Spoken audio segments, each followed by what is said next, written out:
जब हम ऐसी कहानियाँ करते हैं, जब हम ऐसी बातें सुनते हैं, तो ये बातें उन सारे बच्चों के लिए, वो किसी भी धर्म से हों, किसी भी मज़हब से हों, जाति से हों, किसी भी समुदाय से हों, उद्देश्य सिर्फ़ ये होना चाहिए, जब भी कभी ऐसा ख़्याल आए, जब भी कभी इस तरीके के वाक़ये आपके दिमाग में आएँ, एक पल के लिए सोचिए कि तुम बहुत कुछ बर्बाद कर दोगे, जिसको बनाने में तुमने अपनी ज़िंदगी लगा दी।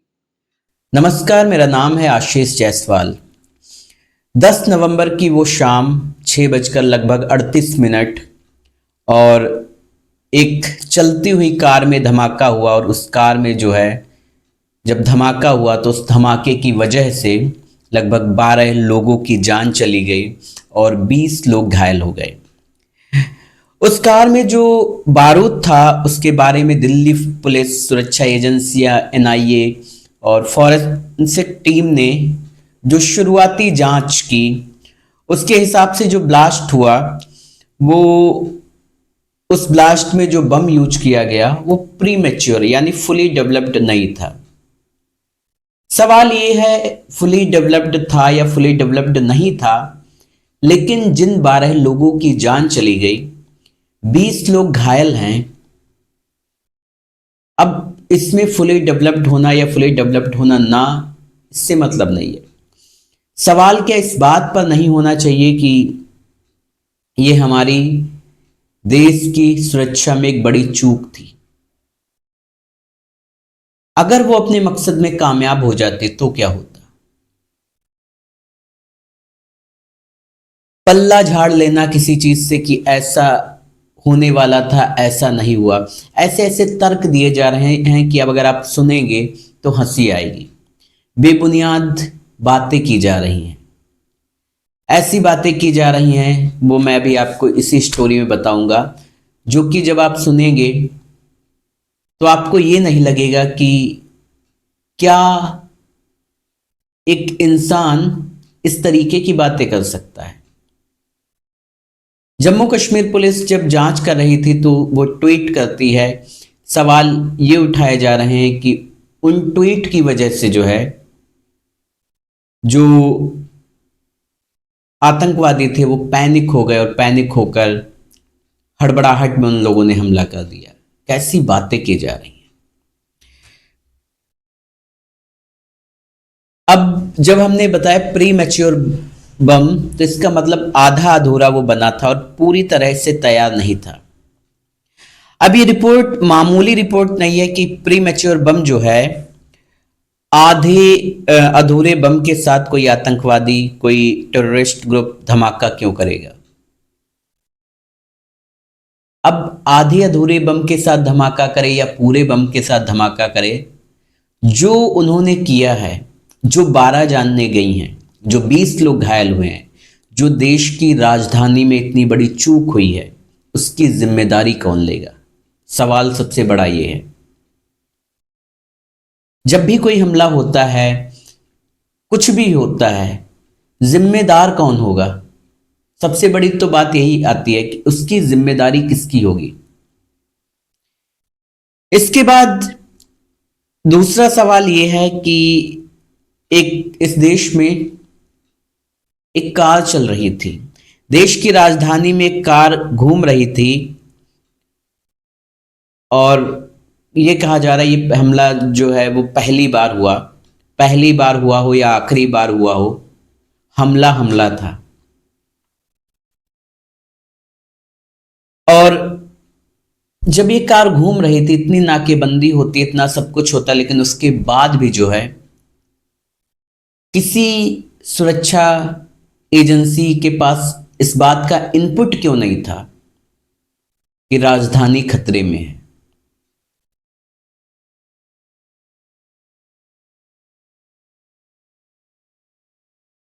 फिर ये कहा गया कि पहले जो है कभी चलती कार में ब्लास्ट नहीं हुआ है।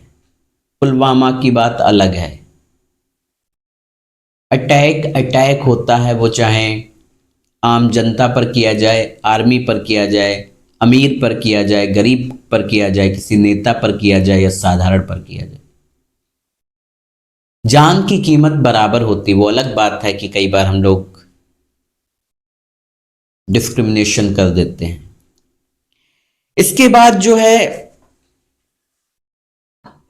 ये कहा गया कि सवाल ये था कि चलती कार में धमाका क्यों हुआ, और तो इस सवाल का जवाब मिल चुका है, ये पहेली सुलझ चुकी है। ऐसे बहुत सारे सवाल जो हैं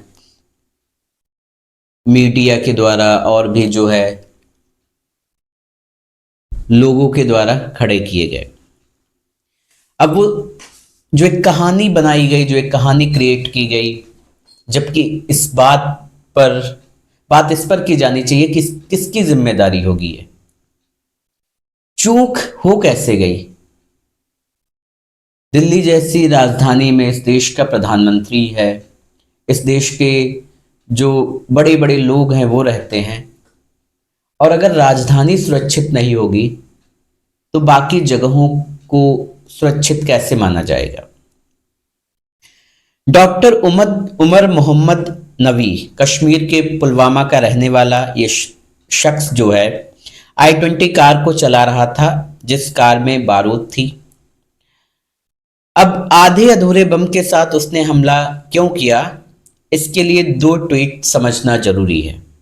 वो ट्वीट क्या हैं, ये मेरी स्टोरी नहीं है, ये जो एक्सप्लेनेशन दिया जा रहा है, ये जो बाकी चीजें की जा रही हैं। पहला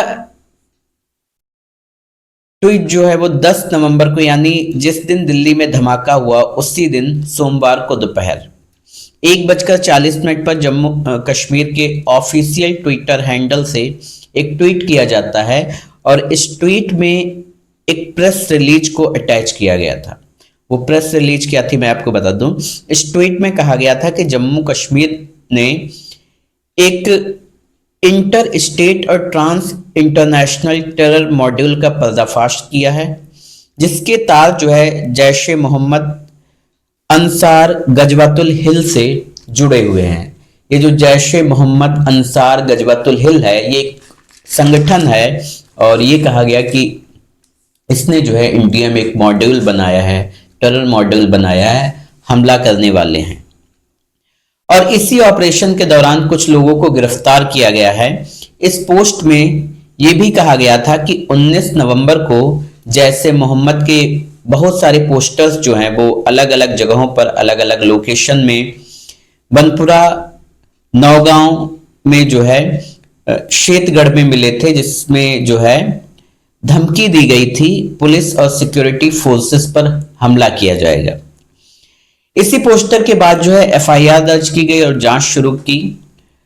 उसके बाद ही जो है जैश ए मोहम्मद के इस मॉड्यूल का पता चला, और इसी सिलसिले में जो है 7 लोगों को गिरफ्तार किया गया था। ये जो है ये सारी स्टोरी जो है एक ट्विटर जम्मू कश्मीर के ऑफिशियल ट्विटर पर शेयर की गई, और उसमें जो नाम दिए गए उनमें था आरिफ निशाद, यासिर अल अशरफ, मकसूद अहमद, मौलवी इरफान अहमद, जमीर अहमद, डॉक्टर मुजम्मिल अहमद और डॉक्टर आदिल। ये सब वेल एजुकेटेड पढ़े लिखे लोग,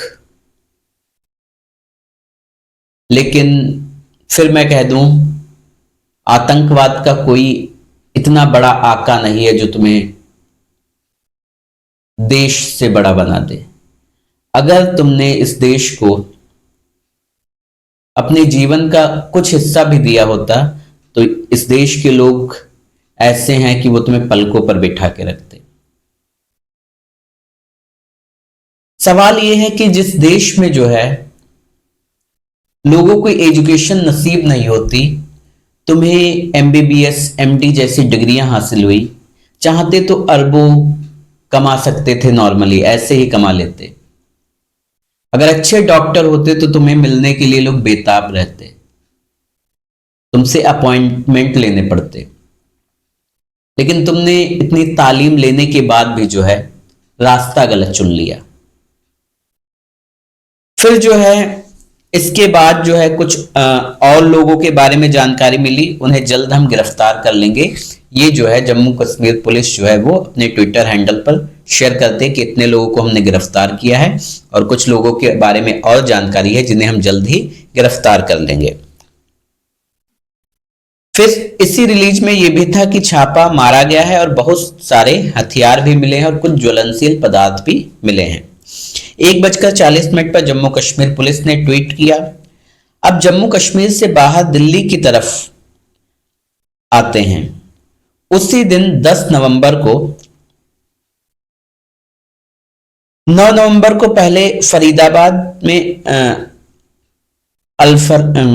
अल्फरा यूनिवर्सिटी के करीब एक घर पर जो है जम्मू कश्मीर पुलिस छापा मारती है। फरीदाबाद पुलिस की मदद से जो है ये घर किराए का डॉक्टर मुजम्मिल का था और उस घर से करीब जो है 350 किलो अमोनियम नाइट्रेट मिलता है। इसके बाद एक मौलवी के घर छापा मारा जाता है और वहां से जो है 2500 किलो जो है अमोनियम नाइट्रेट मिलता है। मतलब ओवरऑल देखा जाए तो 2900 किलो अमोनियम नाइट्रेट मिलता है। डॉक्टर मुजम्मिल का एक साथी था डॉक्टर उमर मोहम्मद नवी जो है डॉक्टर उमर मोहम्मद नवी, उससे इस छापे की जानकारी थी और वो 9 नवंबर की रात उसी I-20 कार में जो है जिसमें बारूद है, अब वो सड़कों पर जो है इधर उधर लेकर छिपता फिर रहा है क्योंकि उसको जानकारी मिल गई थी कि जो पुलिस है वो फरीदाबाद तक पहुंच चुकी है। उसका एक साथी ऑलरेडी गिरफ्तार हो चुका है। 9 से 10 तारीख हो गई और 10 तारीख की सुबह जो है वो दिल्ली की सरहद में दाखिल होता है और फरीदाबाद से टोल क्रॉस करके इसके बाद वो पहुंचता है ओखला इंडस्ट्रियल एरिया। अब दोपहर हो चुकी है। दोपहर को वो पहुंचता है कनॉट प्लेस। अब जब वो कनॉट प्लेस पर था, इत्तेफाक से जम्मू कश्मीर पुलिस का ये ट्वीट जो है 1:40 पर उनके ऑफिशियल ट्विटर हैंडल पर आता है। जितने भी हम कह सकते हैं इस तरह के लोग होते हैं वो पुलिस के ऑफिशियल और मीडिया के ऑफिशियल हैंडल पर जो है हमेशा नजर रखते हैं कि वहां क्या चल रहा है, किस केस के बारे में जो है बात चल रही है। इस ट्वीट के आने के बाद ये कहा जाता है कि शायद जो उमर मोहम्मद नवी है उसने इस ट्वीट को पढ़ा और उससे पता चल गया कि अभी कुछ और लोगों को पकड़ा जाना है और जल्द ही जो पुलिस है वो उस तक भी पहुंच जाएगी, बाकी भी उसके साथ ही पकड़े जाएंगे। और इसके बाद जो है 3:19 पर वही I-20 कार जो है वो कनॉट प्लेस से लाल किले की पार्किंग में जाकर पार्क हो जाती है। अब अगले 3 घंटे 4 मिनट तक जो है ये कार वहीं पर पार्क रहती है। डॉक्टर उमर उसी कार में बैठा हुआ। पहला ट्वीट आ चुका है जो कि दोपहर 1:40 पर आया था। अब वो वहीं पर जो है लगभग 3 घंटे 4 मिनट तक इंतजार करता रहता है। शाम के 6:10 का वक्त, पहले ट्वीट के लगभग 4.5 घंटे बाद दूसरा ट्वीट जो है जम्मू कश्मीर पुलिस के द्वारा इसी ट्विटर हैंडल पर जो है फिर आता है। अब शाम 6:10 पर जो है जब ये ट्वीट आता है और इसमें लिखा था you can run but you can't hide, कि तुम भाग सकते हो लेकिन तुम छिप नहीं सकते। अब 6:10 पर जम्मू कश्मीर का ये ट्वीट जब आता है तो उस वक्त जो है डॉक्टर उमर जो लाल किले की पार्किंग में जो है 3 घंटे से बैठा हुआ था वो अपनी गाड़ी को स्टार्ट करता है। गाड़ी को स्टार्ट करने के बाद जो है पार्किंग से बाहर निकलने की तरफ बढ़ता है। पैसा देने में और बाहर निकलने में जो भी वक्त लगता है लगभग ये कहा जाता है कि 13 मिनट जो है उसे पार्किंग से बाहर निकलने में लगे। कुछ वक्त सोचा होगा, पैसे दिए होंगे, बाकी चीजों में। और फिर जो है 13 मिनट पार्किंग से बाहर निकलने में लगे और पार्किंग से बाहर निकलने के बाद जो है 15 मिनट बाद जो है ये ब्लास्ट हो जाता है। मतलब कुल मिलाकर जो है लगभग 28 से 30 मिनट जो है पूरा ओवरऑल लगता है, जिसमें 12 लोग मारे जाते हैं और 20 लोग घायल हो जाते हैं। जम्मू कश्मीर का जो ऑफिशियल हैं, दिल्ली पुलिस के जो ऑफिशियल हैं, NIA के जो हैं, वो भी ये मानते हैं कि हमला जो है इसने पैनिक होने की वजह से प्री मैच्योर बम से कर दिया।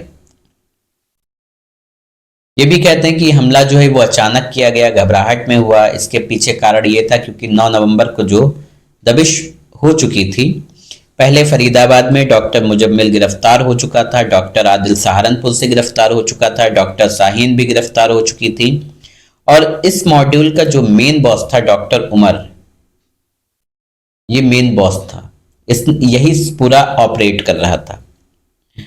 तो डॉक्टर उमर को पता था कि जो है फरीदाबाद में पुलिस पहुंच चुकी है, मुजम्मिल को जो है मुजम्मिल ने बहुत कुछ पुलिस को ऑलरेडी बता चुके हैं, डॉक्टर शाहीन ने भी बहुत कुछ बता दिया, डॉक्टर आदिल ने भी बता दिया।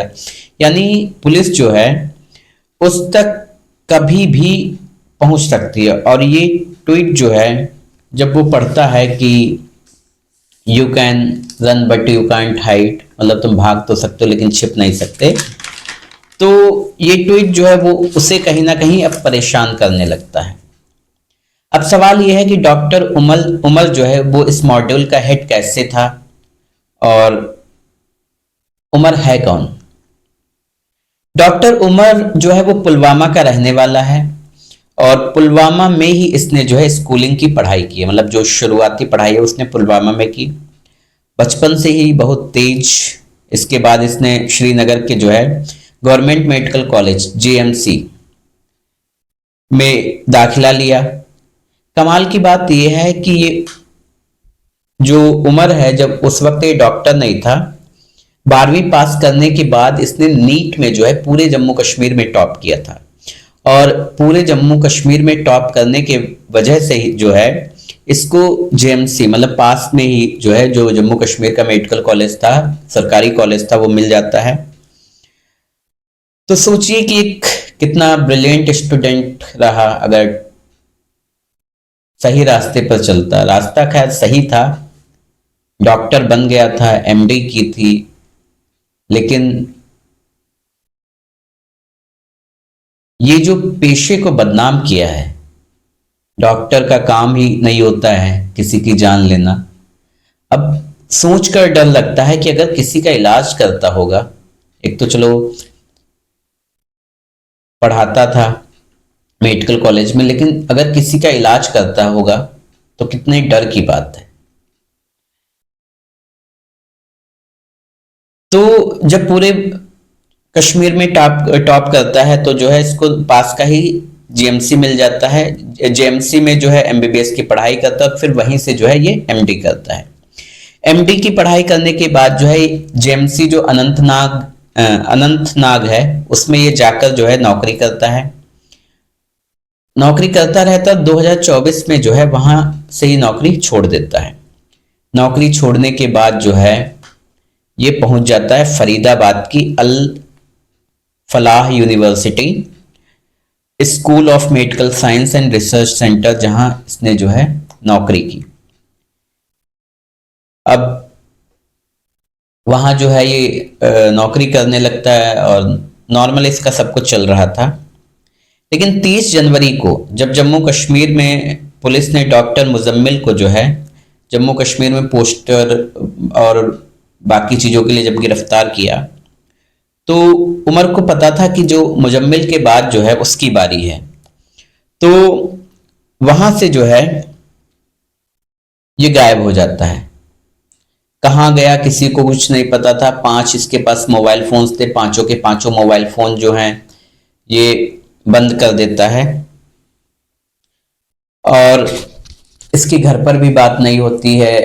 तो एक दिन जो है लगभग, क्योंकि इसे पता था कि अगर घर वाले भी जो है रडार पर आ गए होंगे, अगर अभी जब 10 को ये ब्लास्ट हुआ, इससे 2 दिन पहले 7 तारीख को ये अपनी भाभी से बात करता है, और इसकी भाभी कहती है कि तुम कॉल नहीं करते हो, कहाँ रहते हो? तो ये कहता है कि हम थोड़ा व्यस्त हैं, 10 तारीख को जो 3 दिन बाद जो है हम घर आएंगे। ये लगभग 2 महीने पहले घर गया था, और अभी जो है जो रिपोर्ट आ रही है उसके हिसाब से जो है इसके भाई को गिरफ्तार कर लिया गया है पूछताछ के लिए। उमर की मां जो है उनका डीएनए सैंपल लिया गया है। और जब हम उमर की बात कर रहे हैं तो उमर के घर से ही सिर्फ 1 किलोमीटर की दूरी पर एक घर है, जिस घर में डॉक्टर मुजम्मिल रहता है। डॉक्टर मुजम्मिल की कहानी भी अगर देखें तो कुछ अलग नहीं है उमर से। डॉक्टर उमर से डॉक्टर मुजम्मिल ने जो है, अगर दोनों को कंपेयर करें तो सेम ही है। डॉक्टर मुजम्मिल ने अपनी पढ़ाई पहले गांव से की, फिर जो है 2017 में जम्मू के जो बत्रा मेडिकल कॉलेज है वहां से एमबीबीएस किया। और जब वहां से एमबीबीएस कर लिया तो कुछ वक्त के लिए जो है कश्मीर के शेरे इंस्टीट्यूट ऑफ मेडिकल साइंस में जो है नौकरी कर ली। नौकरी करता रहा, फिर कुछ समय बाद जो है नौकरी इसने भी छोड़ दी। और नौकरी छोड़ने के बाद उसी तरह जैसे उमर फलाह यूनिवर्सिटी चला गया था, तो ये भी अल फलाह यूनिवर्सिटी चला जाता है।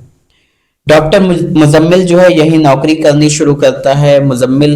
और ये धीरे धीरे घर से रिश्ता तोड़ देता है, मतलब बहुत कम आना जाना, यहीं पे कमरा ले लेता और रहता है। मुजम्मिल की एक बहन है जिसका नाम है अस्मत। अस्मत की जो है शादी फिक्स थी। अब शादी की अगर डेट बताएं तो चौंक जाएंगे आप। यही 10 सितंबर। 10 सितंबर को इसकी शादी थी, लेकिन 1 महीने पहले भाई अरेस्ट हो जाता है, तो उसकी अरेस्ट होने की वजह से जो है शादी टल जाती है कि बाद में होगी। और दूसरी चीज आपको बता दें कि अस्मत जो है वो पेशे से डॉक्टर हैं। उन्होंने बांग्लादेश से जो है मेडिकल की पढ़ाई की है। लेकिन सवाल ये है, इतना सब कुछ होने के बाद मेडिकल एमबीबीएस एमडी, ऐसी कौन सी कमी रही होगी, कौन सा जहर है जो जाति धर्म मजहब इन सब चीजों को देश से बड़ा कर देता है। कितने लोगों पर तुमने जो काम किया, इन तीनों ने इन चारों ने मिलके कितने लोगों पर जो है सवाल खड़े कर देगा। एक तो तुमने एक डॉक्टर के पेशे को बहुत बर्बाद कर दिया। तुम्हें करनी ही नहीं चाहिए थी ये नौकरी, तुम्हें एमबीबीएस की डिग्रियां नहीं लेनी चाहिए थी। बहुत ही नोबेल प्रोफेशन होते हैं कुछ, कई बार बहुत सोच समझ के प्रोफेशन जो होते हैं चूज करने चाहिए। और इन लोगों ने जो किया वो कई सारे सवाल भी खड़े करता है। इसके बाद जो है एक नाम जो आता है, डॉक्टर शाहीन। डॉक्टर शाहीन जो है ये लखनऊ की रहने वाली हैं, और ये भी जो है ब्रिलियंट स्टूडेंट रही। 1996 में जो है इन्होंने मेडिकल एंट्रेंस का जो एग्जाम होता है सीपीएमटी, उसमें टॉप किया था। फिर इनकी भी शादी एक डॉक्टर से हुई, लेकिन वो लंबे वक्त तक नहीं चली, तलाक हो गया। सबका होता है, उसमें कोई प्रॉब्लम नहीं, कभी नहीं बनती हो जाती है। लेकिन इन्होंने भी जो काम किया, ये मुजम्मिल के कांटेक्ट में आई, फिर दोस्ती हुई इनकी, और इनका भी इस बम धमाके में नाम आ गया। डॉक्टर आदिल अहमद एक हैं, ये कुलगाम के काजी कुंड का रहने वाला है। और 2019 में जो है श्रीनगर के गवर्नमेंट मेडिकल कॉलेज जीएमसी, यहीं से इसने जो है एमबीबीएस की पढ़ाई की है। और फिर उमर की तरह ही जो है 2023 में यहीं से एमडी किया है। मतलब ये बड़े ही नॉर्मल फैमिली से सब थे, बहुत पैसे वाले लोग नहीं हैं, लेकिन ब्रिलियंट हैं, टैलेंटेड हैं। लेकिन इतना टैलेंट होने के बाद भी जो है गलत रास्ते चुने इन लोगों ने। 2024 में जो है जेएमसी अनंत नाग जो है उसमें ये सीनियर रेजिडेंट रहा और अक्टूबर 2024 में इसने भी नौकरी छोड़ दी। नौकरी छोड़ने के बाद जो है सहारनपुर ये पहुंचता है और सहारनपुर पहुंचने के बाद जो है इसने एक प्राइवेट हॉस्पिटल में जो है नौकरी ज्वाइन कर ली। तो ये जो है इन सबकी स्टोरी है।